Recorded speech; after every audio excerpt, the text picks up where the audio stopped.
I have a spare room in my apartment that I never use. It has a bed, a lamp, and a window that faces the alley.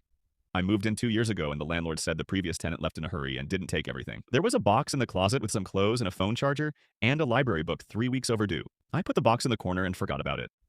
I work nights at a printing warehouse.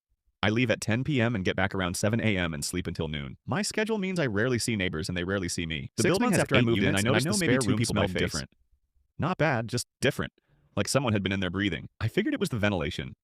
Old building, weird airflow. I didn't think much of it. Then I noticed the lamp was on. I was certain I hadn't touched it because I had no reason to go in that room. I turned it off and told myself I must have bumped the switch moving boxes. I had no boxes near that room. I let it go anyway. A month later, I came home at 7 a.m. and the spare room door was open. I always kept it closed because it made the hallway feel less empty. I stood in the doorway and looked at the bed. The pillow had an indent in it, like a head had been resting there. I told myself I was tired. I told myself the pillow was old and foam shifts. I smoothed it out and closed the door. That night before my shift, I checked the window. It was unlocked, I locked it, and went to work. The next morning, the window was unlocked again. I live on the 3rd floor. There is a fire escape outside that window. I told my landlord.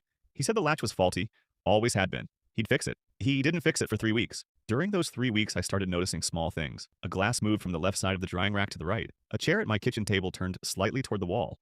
Half an inch of orange juice gone from a carton I hadn't opened yet. I am a precise person. I notice things like that. I started keeping a notebook. Every morning when I got home, I would walk through the apartment and write down anything that seemed off. By week 2, I had 11 entries.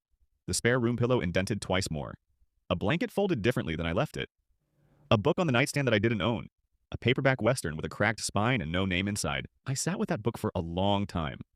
I thought about calling the police. I thought about what I would say. Someone keeps sleeping in my spare room and leaving westerns. Instead, I set up my laptop webcam, pointed at the spare room door, and went to work. I got home at 7 a.m. and opened the footage. At 2:14 a.m., a man walked out of the spare room, went to my kitchen, drank from the orange juice carton, stood at the window for 4 minutes looking at the street, and went back into the spare room. He was wearing a gray sweatshirt and dark pants, and he moved like he knew the apartment, like he had memorized the floor plan.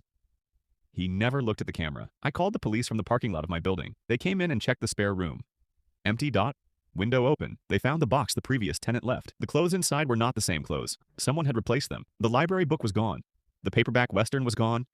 But there was a new one, a different western, same cracked spine style, left on the bed like a receipt. The detective asked if I knew who the previous tenant was. I gave him the landlord's contact. The landlord went quiet on the phone for a long time. Then he said the previous tenant had left because he said someone kept getting into his apartment. He thought he was being paranoid. The landlord thought he was being paranoid too. The tenant before him had said the same thing.